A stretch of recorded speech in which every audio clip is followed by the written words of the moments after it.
Atin pong mga balita sa araw na ito ng Miyerkules.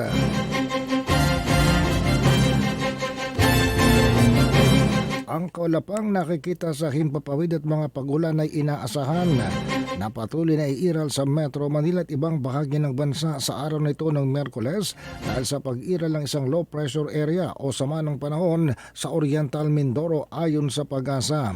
Maliban sa Metro Manila, ang low pressure area patuloy na magdadala ng kaulapan ng kalangitan, kalat-kalat na pag-ulan, pagkulog at paghidlat sa Central Luzon, Calabarzon, Mimaropa, Bicol Region at malaking bahagi ng Kabisayaan.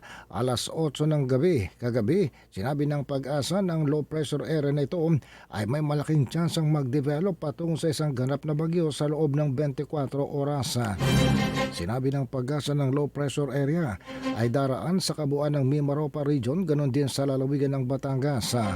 Ngayong araw ng Miyerkules, sinabi ng Pag-asa na ang low pressure area ay nasa West Philippine Sea pero ito'y nasa loob pa rin ng Philippine Area of Responsibility. Kapag ito ay na-develop at naging isang bagyo, tatawagin itong pangalang Henry at ito magiging pangwalo na tropical cyclone na pumasok na sa Philippine Area of Responsibility ng bansa sa taong kasalukuyan. Samantalang kaulapan ng kalangitan, kalat-kalat na pag-ulan, pagkulog at paghilat ay inaasahan sa Zamboanga Peninsula, Bangsamoro Region, Lanao del Norte, Sultan Kudarat, South Cotabato, Sarangani, Davao Occidental, Davao del Sur at Davao Oriental. Ito'y dahil naman sa pag-iral ng Southwest Monsoon o habagat.